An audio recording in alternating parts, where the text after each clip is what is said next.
Hello, everybody. This is Diana Rowan of Bright Knowledge Academy. And today we're going to be talking about setting goals with heart and legs. So what does that mean? It means setting goals that are really in alignment with your purpose, with your heart's desire. And then with the legs, what does it mean setting goals with legs? It means that they actually work, that they actually carry you through with what you want to do. Because I find that oftentimes when we're talking about goal setting, it becomes incredibly dry and it becomes about setting all these facts and figures in place. And honestly, those aren't very exciting or motivating. And because of that, people don't follow through with their goals. It's very, very common, more common than not, to not fulfill your goals. And I think a lot of that is actually because we go about setting our goals in the wrong way. So today, we're going to talk about setting goals with heart and with legs. So I would love to see who's here with us today. Go ahead and introduce yourself in the comments, if you would. I always love hearing how our community is joining from all over the world. So right now it's 4 p.m. in Berkeley, California. And I'm super excited to talk about this because I feel like when we're talking about goals in the way that we're going to share today and we're going to discover today, it can really open up a lot of options for you, not just, of course, in your Harp life, but in your whole life. And, one of my mantras is, as with your harping, so with your life. So you're going to find a lot of parallels, as usual, with what we're talking about today, both in our harp and then for our life. And hey, Shari, Chicago in the house. Wisconsin, Sally, hello. Jane from Texas. Austin, Texas, great city. Susan, hello from San Francisco. Muskego, Wisconsin. Janice, hello, welcome. And, Diane, hey, you're in from New Mexico. Lovely. And Gloria, I see that you're here. Hey, everybody. So, I would love to know, for you, because I'd like to kind of take the temperature of how we all are today. Is goal setting marvelous or mystifying to you? So for some people, it's really fun to set goals. Hey, Sonia from Florida. And for other people, it's kind of a mystifying process. Robin from Nova Scotia, welcome. So, let me know in the comments, if you would, where you are with setting goals. Does it feel like a mysterious process? Do you kind of not know where to get started? Or is it kind of a fun thing to do? So Shari, let's show Shari's comment. I set goals, but then I always change them. Yeah, great. Well, we'll talk about that today, Shari, and we'll dive in a little bit more about why that might be happening. Hello, Rima from Pennsylvania. Okay. And Linda from Oklahoma. Now, Linda, of course, was our special guest last week when we were talking about learning. We were talking about the 3 types of memorization. So be sure to catch that show with Linda. You'll be able to find it on the Bright Knowledge Academy page. I think it's actually under my name, Diana Rowan. And then it's the Bright Knowledge Academy page. And then the Virtual Harp Summit, you can also see it there. That was a great one with Linda. Thank you, Linda. You really help people out with memorization. Here's another comment on goals from Victoria. I don't usually accomplish them. Yeah. So today we want to talk about the legs, how to give you goals that are, you to give yourself goals that really have legs, that will carry you through, that will help you accomplish them. So for me, without having goals, we're kind of wandering around aimlessly because the fact is, we have a million choices, more than a million. We have infinite choices when it comes to music. So then it's hard to narrow down what we want to do. Therefore, it becomes very difficult to make goals. And without having a goal, you basically, you don't have a guiding light. I like to think of these goals as sort of guiding lights. So they're not set in stone. So Shari, since you say you do change your goals, that's not necessarily a bad thing. The only bad thing is if you feel like you're not really accomplishing anything. So we'll get into that. Let's see what Jane says. Now that I'm a retired teacher, it is more fun because the goals are for an enjoyable activity. So Jane, you're really talking about something we're going to talk about today. Very, very important point that you're making there regarding the goals being an enjoyable activity. So you might remember that I've been showing you basically about this system that I like to use to accomplish my creative activities, all sorts, whether it's teaching, performing, composing. I'm using this system here. And actually, you can download the workbook that has this infographic on it, so you can see what's going on. Today, we're going to be talking, of course, about set your harp goals, which is step number 2 for me. Step number 1, and we talked about this last week, is define your purpose as a harpist. So let me start right there. It is by knowing your purpose first that you're going to create your goals. It's not the other way around. And oftentimes harpists come the other way around. They start setting some goals and kind of hope they'll discover their purpose from there. Now, unfortunately, that just doesn't work because, as I say, there are infinite choices in harping. And the chance that you might randomly choose a goal in line with your purpose is not that high. So we actually want to go the other way. We want to start with purpose. So since we did talk about that last week, I really recommend anybody who hasn't seen the Facebook Live on purpose, go back and take a look. It was really, really a fun one. And so many gems were being dropped by Mr. Boris Goldman about finding your purpose. So if you haven't seen it, do go back and take a look. Because this is what where I start with. I start with our purpose. So we've got some more comments coming in. So Susan says, I started playing for my own enjoyment and then gradually goals of sharing my music with others emerged. Very nice. And again, Susan is holding a great key here in her comment that we're going to get into today. Let's see what Jenna says. So Jenna says, other than setting a goal to play a certain piece at a certain location on a certain date, I haven't really set specific goals. I think I could choose to be more specific in order to improve the whole process. Beautiful. So Janice, what I'm seeing here, and I'm kind of jumping ahead a little bit, but just so that you guys know what we're going to be talking about together, you're setting goals based on facts, certain locations, certain dates. Those are fabulous. But for me, those are almost more step 3 in my process, which is setting a practice plan. What do I actually practice? Well, I've got these dates. I know I want to play these things. Goals are much more emotional and they're much more in line with your values. So they have much more of like this kind of global mission attached to them. So that's what I want to get in with today. Oh, and Jillian, fabulous. She has shared the URL where you'll be able to watch the Finding Your Purpose training with Boris. So there's a direct link right there, and you'll be able to find that in the comments. So as always, actually, if you guys find this useful, be sure to share it with your harp friends. You could also share with other musicians, actually, because this process is exactly the same for other instruments. So let's get this knowledge out there so that more musicians feel empowered and can follow through on their goals. And let's get another comment before we jump in. So Linda says, setting my goals after I understood my purpose has made a huge difference in my enjoyment of playing the harp. All right, Linda, that's beautiful. Actually, that is a great place to start. So, number 1 in defining your goals is remember your harp purpose. So your harp purpose is the whole reason that you play the harp.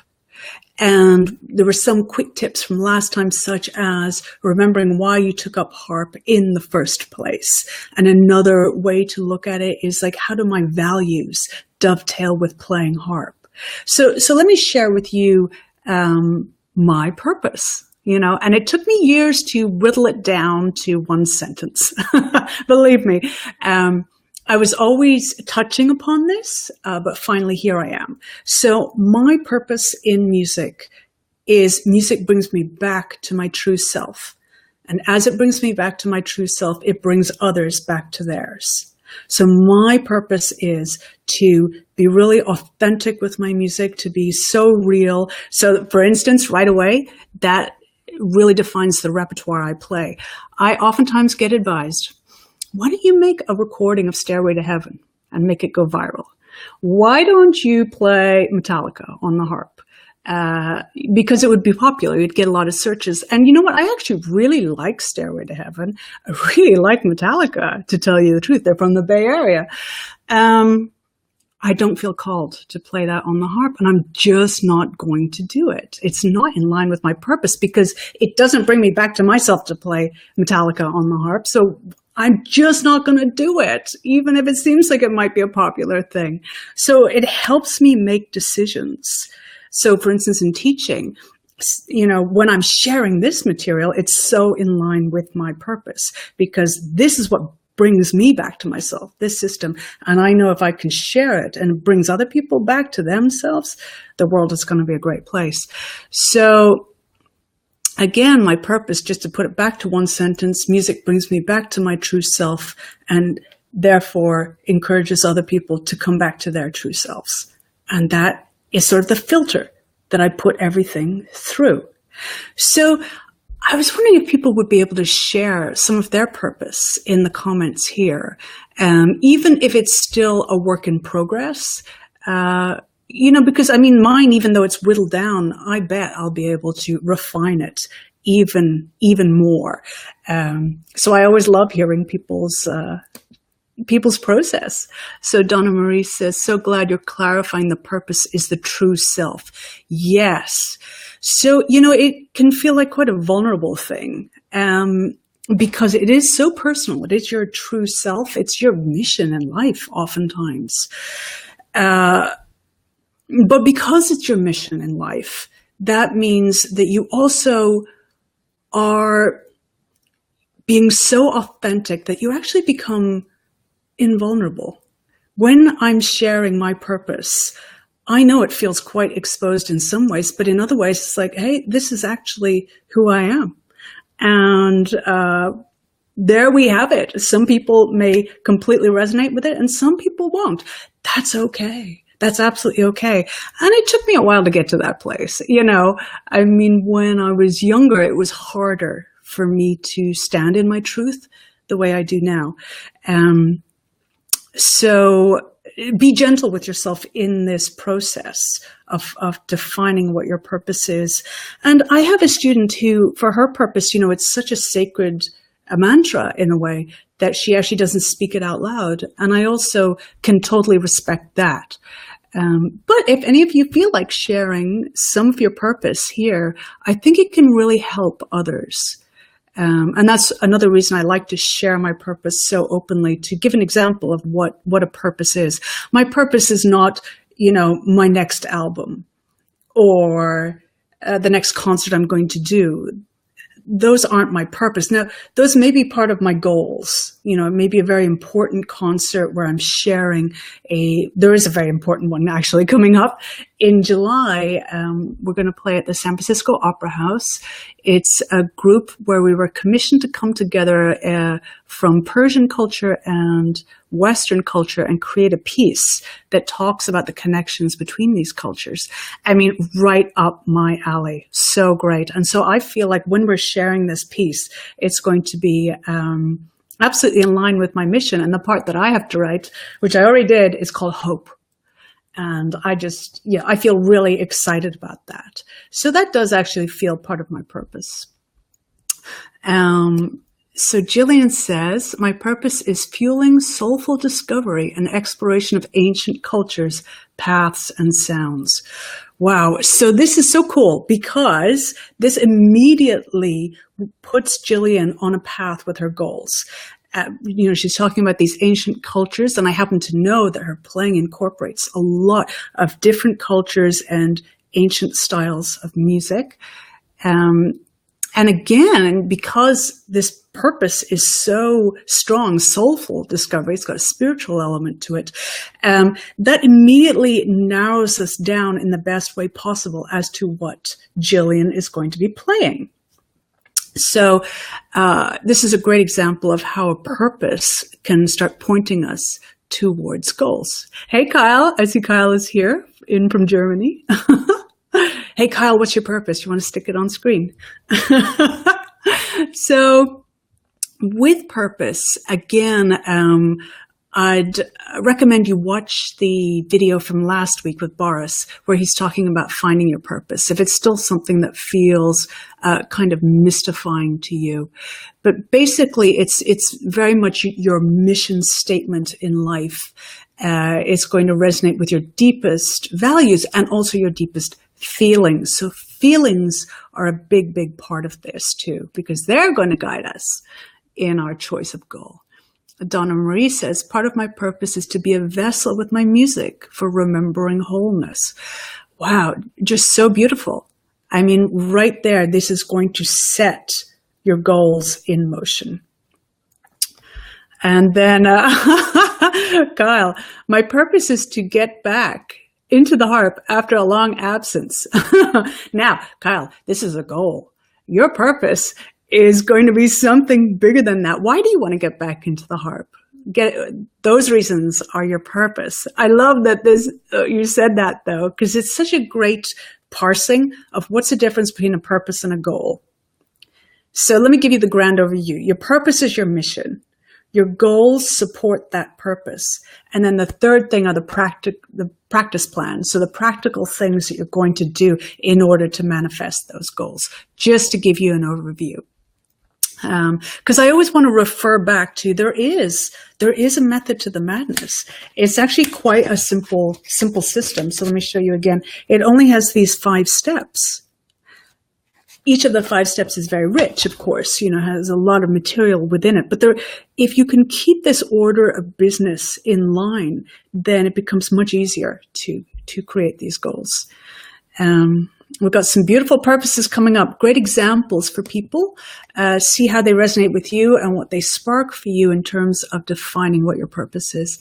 So Jane Olson says, my purpose is to resonate with the beauty of the harp and to share this beauty with others. Great. And then Victoria says, my purpose is to worship God and help others to love him as I do. A very clear purpose. My purpose is to play for the one so that many can listen. Gorgeous, gorgeous. We've got some wonderful purposes coming up. And by the way, you can go back and look at these comments again later. You will be able to watch this again later.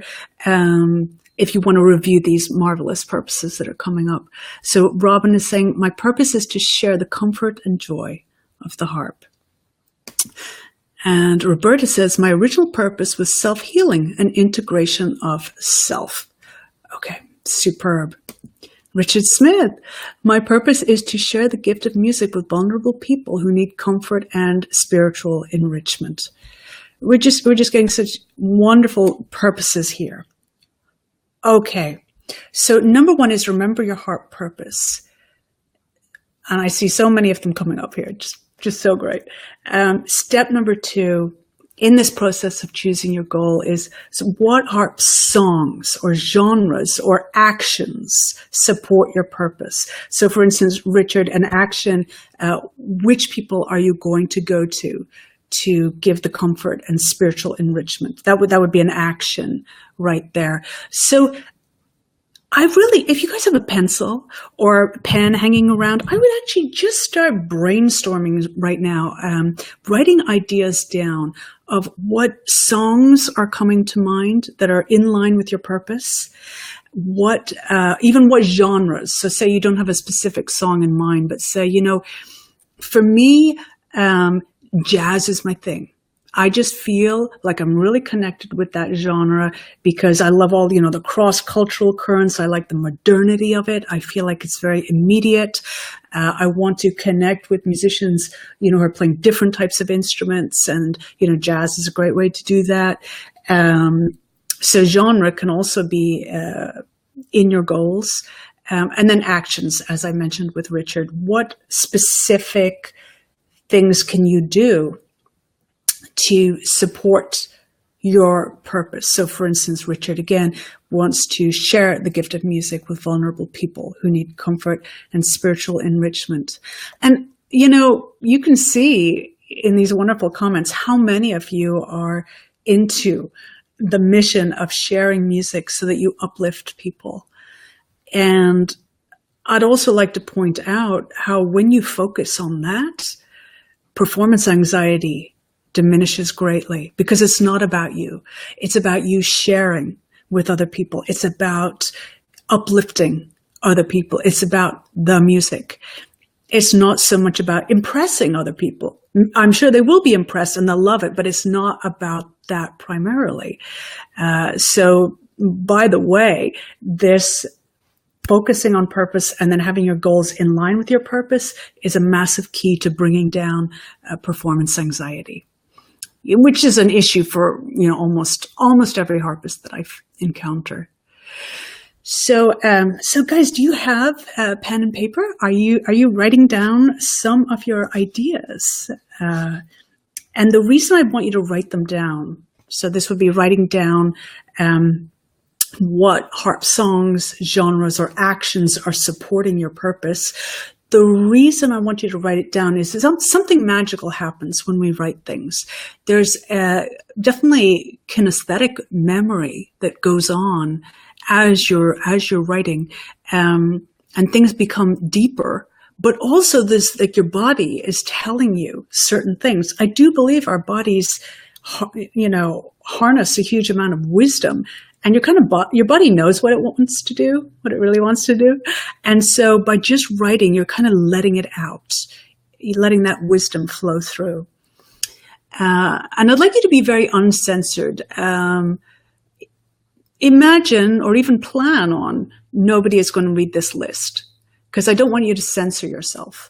Because maybe you're going to write something, you know, completely surprising. I've had this happen with students before, where they're like, oh, this thing came out and I don't know what that is. You know, I want to do this certain thing with my harp. I never thought about it before.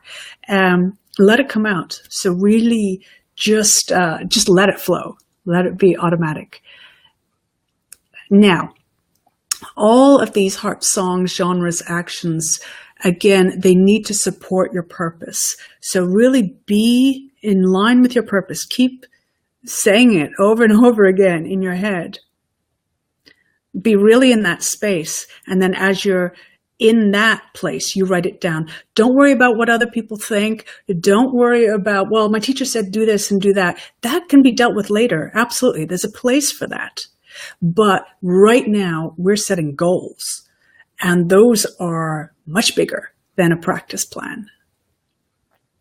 So Jane says, I made a list of my 10 favorite harp tunes that I've learned, and I'm reviewing them in preparation for house concert for my friends. Beautiful.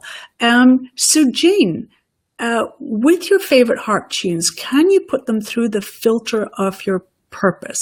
I'd like to see how these songs are in line with your purpose. I want to check that each one you're really on fire about, and that each song, you know, completely supports what your mission in life is. Because if there's a song in there, sort of the obligation song, I should play this song, it's going to be really hard to follow through on that. Now, I do notice you say your list of 10 favorite harp tunes. So that's a good sign. I think you probably do love them all, and they all are part of your purpose. But sometimes we will find ourselves learning pieces that we're not on fire about, and then we're not on fire about them because they're not in line with our purpose, basically. So this process can really whittle out sort of the dead wood that's kind of holding us back, really. So, Donna has to head on. Yes, you are so welcome. Yes, she's going to catch the recording. Cool. So yes, anybody can, of course, come back and listen to the recording again. Because we're going through a lot of stuff. I know that. Okay. So, keep on brainstorming. And by the way, on this workbook that you can download, let me give you the address for it again. Okay, on page 7 of the workbook, that's where it talks about the step 2, set your goals, which is what we're on. And so you can download that, and it's asking you questions about where you are with your goals. So I definitely recommend printing this out after and working on through it. All right. Oh, good. Does believe that all the songs are in line with their purpose because I can get lost in playing them, right? That's such a great symptom that we are in flow, basically, when that happens. Yeah. Oop, I think I'm slowing down a little bit. Okay. And now Susan says, sometimes I have to work on a piece for a while before realizing it's not one I really love. Then I can embrace what I've learned and let the piece go. Yeah, yeah. So in this process, it can help us decide how long we're going to stick with a certain goal. And that's a wonderful thing too, because it makes us far less guilty when we do decide to let go of a song and we know why we're letting go of it. So we don't waste our time just plodding through something that we're not on fire about. And I also appreciate that Susan shows respect to the song that she learned and say, thank you for what you've given me, and now I will move on. Beautiful. Yeah. Okay, improvisation from my heart. That's what Roberta says. Beautiful. Is that, I see that I'm slowing down just a tad. Sorry about that. Okay, so now, step number 3, you're going to get feelings and values specific. So connect your goals to your purpose. So we've already done this, but I want you to really look at every single thing that you've written, every single thing that you've written down in terms of goals, and say what feelings you actually get from each of your points. So say you've chosen a specific song. The song is going to evoke very specific feelings for you, and I want you to write those down. The more that we connect our goals to these feelings, the more we can own what we're doing. So, for example, say, I was writing, when I was writing that Hope piece for this upcoming concert in July, well, I really had to think about, what feelings am I trying to evoke? And I was like, well, hope, what does hope mean? Well, hope means like a certain kind of yearning quality, actually. You're seeking something. It's not just, I hope something nice happens. It wasn't that kind of hope. It was more yearning. And I thought, okay, what are songs that embody this element of hope for me? And in particular, a couple came up. One was the Adagio for Strings by Samuel Barber, and the other one was Pavan for a Dead Princess by Fauré. And so I downloaded those scores and I saw what they actually did to create those effects. And spoiler alert, it's mostly suspensions. That's how they got that effect. So I included those. But it was by being that in my composition, but it was being that specific by, okay, what feelings am I trying to evoke? I'm trying to evoke a sense of yearning, of majesty, of human dignity, of seriousness, because I was so specific and because I felt those were so in line with my purpose of people coming back to themselves, and that's the best place they can be. I believe that people are good, and when we come back to ourselves, the best will come out. By having all those feelings associated with that composition, I was able to compose it actually in one day. So when I say write down specific feelings that are evoked for you in each of your goals. So remember, it's either songs, genres, actions. It's probably more things you could think about in terms of goals. I really want it to come from a place of feeling. And notice I haven't mentioned a single fact. I haven't said, well, for that concert, I need to have this piece done by X date. I didn't even think about that. What I thought about, I knew what the deadline was, but that wasn't my goal. My goal was this feeling that I wanted to evoke. And so Richard says, your comments are so true. I sometimes spend so much energy on songs that my teacher recommends or that I might take an interest in, but then I find it is not really in the realm of my true purpose. Wow. Yeah. Thank you, Richard. This is such a big deal. We tend to feel obliged to learn songs that are presented to us by our teachers, and they are presenting them with the best of intentions. But the clearer you can be on what you like or what you don't in terms of your purpose, the easier it'll be for your teacher, Sometimes with my students, I actually have to assure them over and over again, listen, I'm showing you this song, but if you don't like it, I will not be offended. If you don't love it, it's totally fine to say, that's not one. Let's keep looking. Let's keep going, And sometimes I've had to spend like 45 minutes going through songs, but that's nothing compared to how long the person is going to spend learning it. So it's time well spent. And also, as they're parsing through all those songs, they're deciding, this is my taste. I'm getting more and more into my style. So they get better and better at choosing what it is.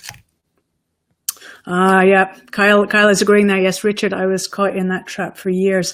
Many of us are. And I was seriously trapped in it because, as a teenager, I was very seriously into piano, and I did all the Royal Schools exams. And that meant you were given a very set repertoire, and that was it. You didn't really have a choice about what you were going to play because you had to play from the list. And it was a small list. They actually have bigger lists now, but they're still not enormous. In the United States, for the Certificate of Merit exams, they have bigger lists.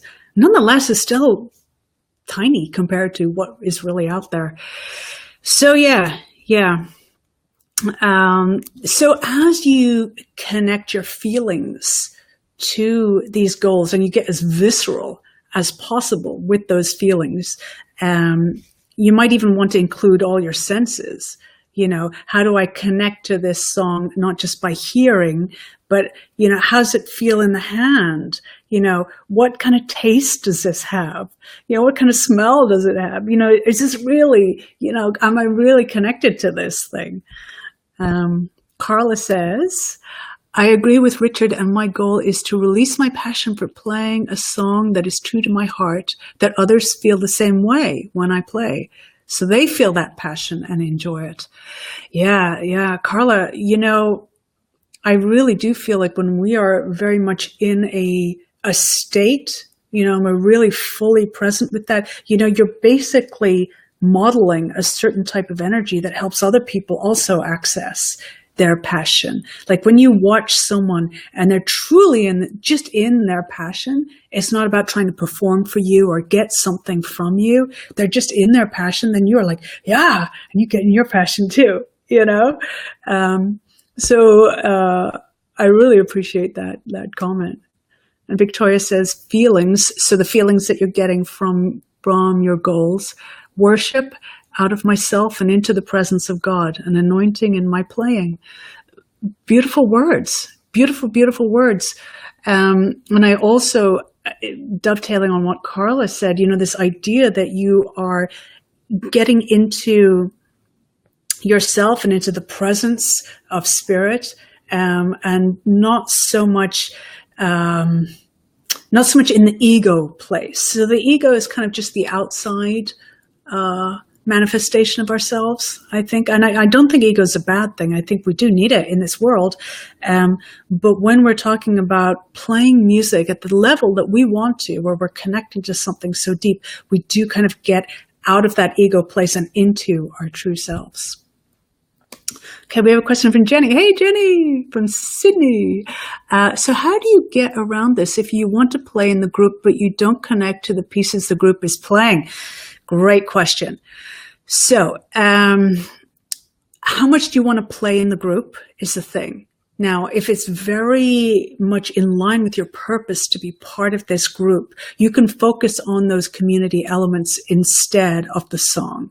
So you can really focus on the idea of I'm in community, I'm creating this music. Maybe I'm not on fire about this actual piece, but I'm on fire about the community, about how we're going to share, about how we interact with each other, about how much I learn when I play with other people. You can still find ways to connect that particular goal of playing the pieces in the group with your purpose. It's absolutely true that, as with anything, when you bring other people into the mix, it gets more complicated. So you aren't necessarily going to be able to choose things that are 100% in line with your purpose, but they could be incredibly highly 80% in line with your purpose, which is great. Now, if you absolutely hate the song, I might consider sitting out on it, because it could feel demoralizing. But I think usually if it's a group that if you love playing with these people, you can hook onto other aspects of the whole experience to make it in line with your purpose. But for instance, and I can't really imagine what this would be, but if you're playing a song that's seriously out of alignment with you, like a kind of a hateful song, I could definitely see bowing out of that one and just saying, actually, there's no way I can make this in line with my purpose. I'm going to have to step away from that one. Yeah, so hopefully that's helpful, Jenny, is to focus on other aspects of the whole musical situation that you're in that are in line with the purpose. So true that when we work with other people, we make little compromises, that are worth it for the relationship. Let's see what Mary says. Once I learn a song, I then play it in my own style and I feel more satisfied. And it in turn lets me put my own spin on it. I have to have that passion, so I keep to the melody, but let the rest of the piece flow through me. Beautiful. When you are playing in your own style or making your own arrangements, which is something I definitely highly encourage harpists to do, you will feel more in line with your purpose because the accompaniment that you make up is something you like. You're unlikely to make up an accompaniment to the melody that you don't like, that's out of line with your purpose. So Mary, actually, what you're doing is kind of a quick road to having goals that are in line with your purpose. Beautiful. And so Linda says, words of a hymn embody my purpose.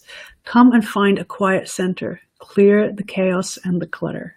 Beautiful. Beautiful. So this, Linda, really gives us a clear direction where to go with your goals, right? So when you're coming from a quiet center, you're looking for this clarity, no chaos and clutter. Does that mean then you're going to be playing songs with a bajillion arpeggios and things like that? Maybe not. Maybe this is encouraging you to, make big friends with Hildegard von Bingen and to explore, we could say more simple and yet deep music. Really, this could get us out of the treadmill of going through books and playing songs and setting goals, right? Because it's all about goals that seriously aren't in line with our purpose. I mean, right there, Linda, this is so clear, coming to a quiet center. And this also gives us ideas about where you might want to share your music, what kind of situations. Just for me, just to jump in here, I'm seeing sort of labyrinth walks and meditations, yoga, all these playing at church. This would be very in line with purpose. Playing background music at parties, I don't know. They're pretty chaos and clutter filled. Oh, good, Jenny. I'm glad that was helpful. And let us know how that works for you. If it makes you feel more motivated in your group, to hook into the purpose aspects of the songs that you're working on in the group, that maybe you don't love the song exactly, but you do love the group. And Jane. So yeah, thank you, Jenny, for bringing that up, because Jane is in the same boat. Thanks for those comments. I'm not really into Celtic music, but my harp ensemble is.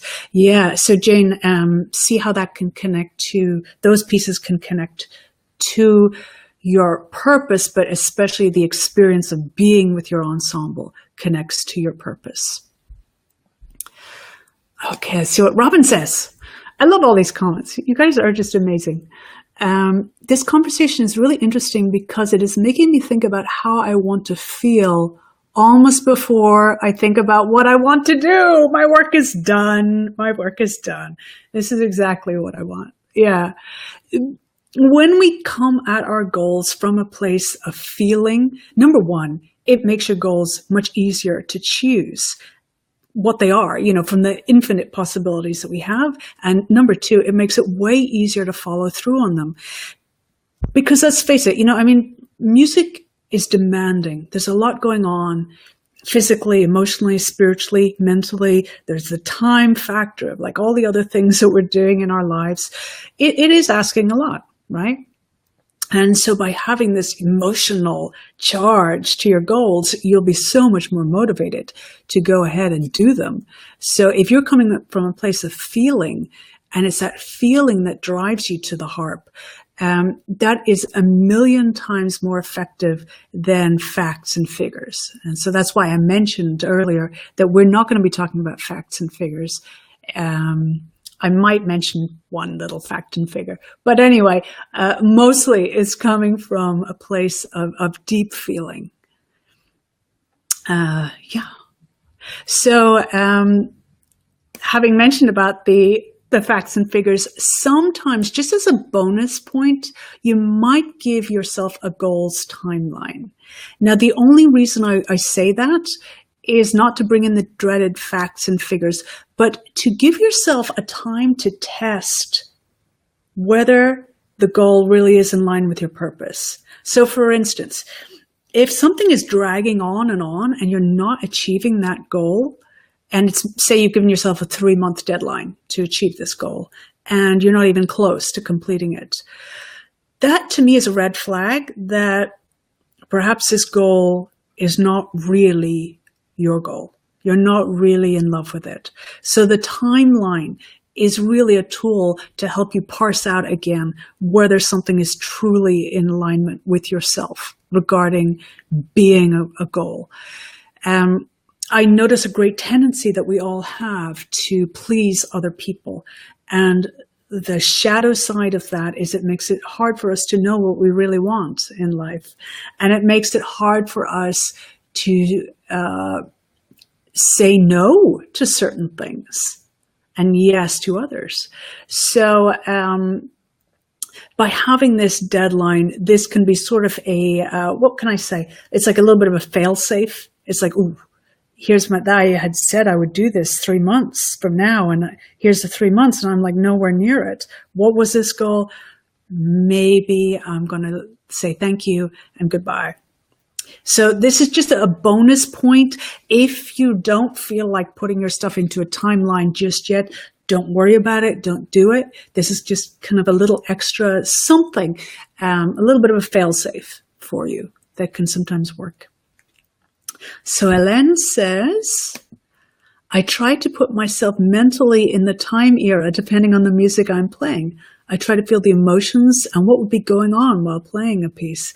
Yeah. Oh, I love this. Today I was practicing a piano piece, actually, by Poulenc. He's one of my favorite composers.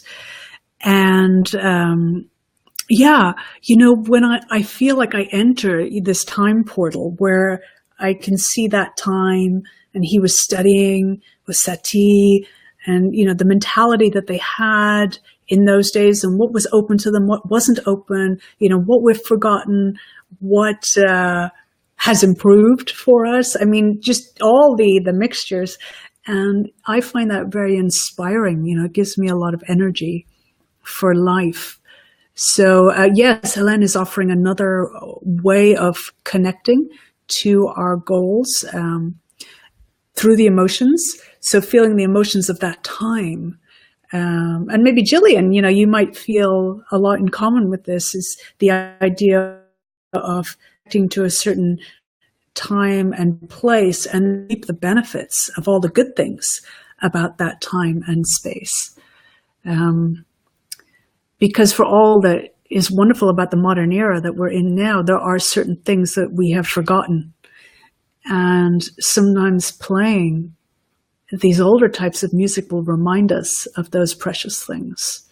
Hélène, it's just beautiful. Thank you. Thank you. So, yes, let me just give you the address one more time of the workbook. So the workbook actually goes through all the five steps that we're working through slowly. The first one was the purpose last week, and then today is setting your goals. And next week will be something else. So you can download the workbook. It talks about all of them and just gives you an overview of what this system is about that I use. So, oh yeah, Jillian, absolutely. Yeah, I just feel like, with these different types of music, they're like portals. You go in and suddenly stuff gets revealed to you and you don't even know how. I don't know if you guys have this experience. When I'm playing certain composers, I suddenly feel like someone is standing beside me. I don't know. I just feel like I'm being visited by this energy, and it's always the Impressionists. Always them, and a little bit later. So that just happens to be. Richard says, I find myself considering invitations to play popular songs for entertainment in a coffee house atmosphere when my true goal involves playing at the bedside of people who are sick. Sometimes it's tough to say no. Yeah, okay, good point. People who are in coffee houses still are needing witness and support, I feel. Maybe they're asking for popular songs and they're insisting upon them. Maybe they're not. I find that, almost anywhere that I go, when I'm playing the harp, it does bring out this certain spiritual side to people, no matter where they are. I remember talking to my harp mentor, Alice Giles, and I said to her, I find it kind of annoying when people say harp music is so relaxing, because I don't feel my music is relaxing.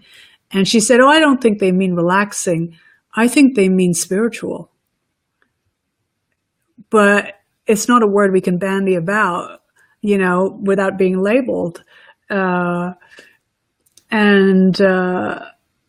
So, yeah. I don't know, Richard. I think there's still room, even in the coffee houses, to work your purpose. You could try it out. Maybe later in the day, like in the evening. Consider it, because I know you say it's tough to say no, and it is tough to say no. But maybe you don't have to say no. Just see if there's a way to work that.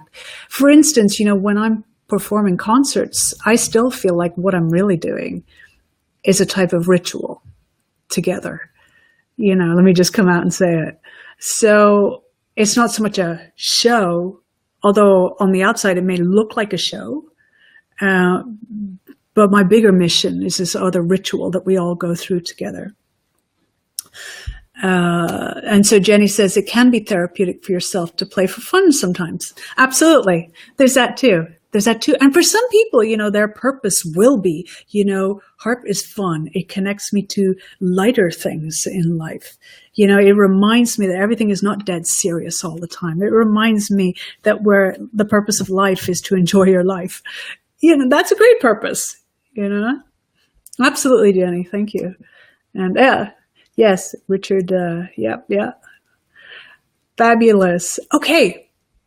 So just to do a quick review of the order of operations, we start with our purpose. So we have to know what our purpose is. So even if you don't have it completely set in stone, and it will never be 100% set in stone because you're always evolving, have something written down that is almost like your mission in life, your mission statement. So from your purpose, then you create goals that support your purpose. And then those goals, you come back and take a look and you do a feelings check on them to make sure that they're really evoking strong feelings for you that are in line with your purpose. And let me now mention the values check, that they're also in line with your values. So feelings and values, there's a lot that they have in common, but feelings will in general have just a little bit more charge, and values will be more, it's not exactly like a remote feeling, but it's slightly more intellectual in a way. I do think that it's still extremely valuable to use them as sort of filters for your goals. So checking that your goal is in line with your values. So that is the process that you go through in terms of writing down goals. Now next week I want to talk about creating practice plans. So those are when you get super practical and you're like, well, what do I do to make these goals happen? That's the practical part of things. But for right now, we're in the goals, and that's a very different step. So I hope that's clear to everybody, the big difference between goals and then actually creating your practical plan, your practice plan to manifest those goals. And let me know anybody who's still unclear. And Sherry says, when considering other careers, I keep telling myself to go towards the light and to keep playing the harp, to trust even if I can't see the money. Yeah. It's hugely powerful when we're very strong in our purpose and we stay in it without doubts. I feel like it attracts the energy that's going to support that. If it's coming from a really and good place. So I think that's very, very powerful statement there, Sherry. The trust aspect. Yeah. Beautiful. Just really beautiful.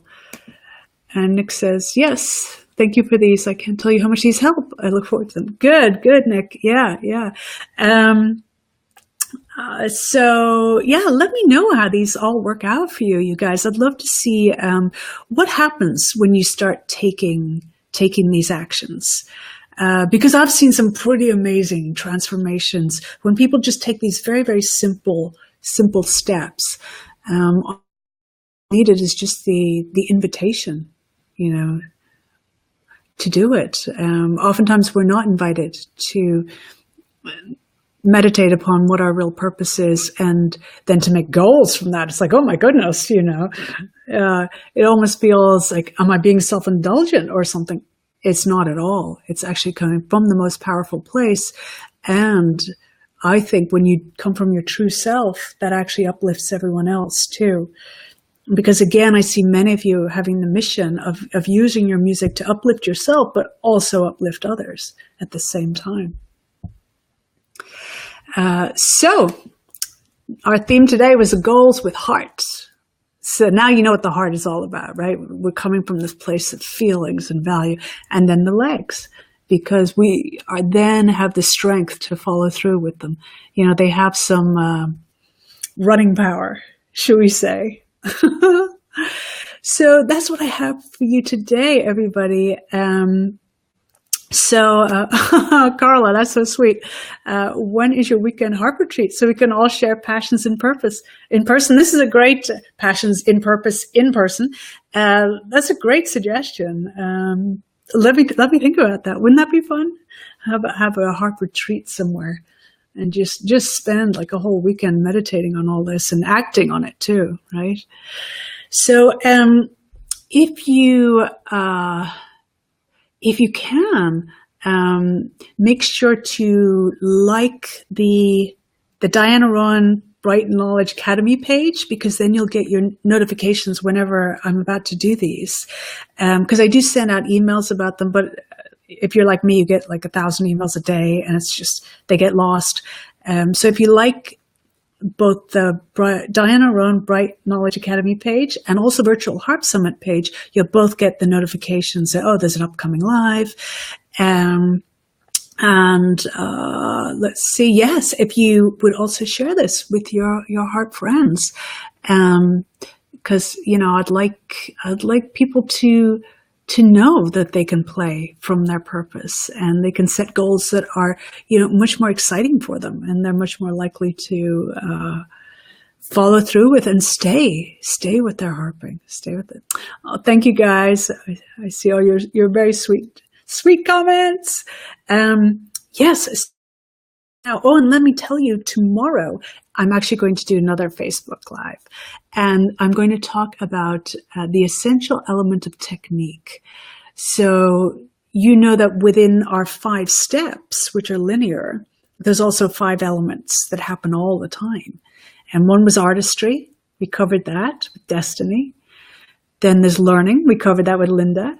And tomorrow it's going to be technique, and I have a special guest. Her name is Julia K. Jameson, and she has a beautiful method book that she wrote on technique and artistry. She basically has them very close together, and I love her attitude. So I'll be interviewing her, and she'll be giving tips about how to basically make technique your own, how to put your own spin on technique so that you are much more likely to own it, rather than have it be a bunch of rules that are being imposed upon you. Because that's not motivating, right? So she's going to be talking, about making technique your own. Yes. So, Robin, this was timely. I retire from my day job in 3 days, and I'm switching gears. Cool.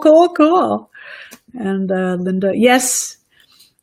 Technique is the one you need. So that you did the quiz, the harp quiz, and found out that was the element that you need the most support. Yeah, Julia's fabulous. A lot of you have met her on Virtual Harp Summit. And yes, great, thought-provoking, wonderful. So guys, definitely take action on these. Let me know what results you get, because I love hearing what's working for you, what could be refined. There's always more. There's always more.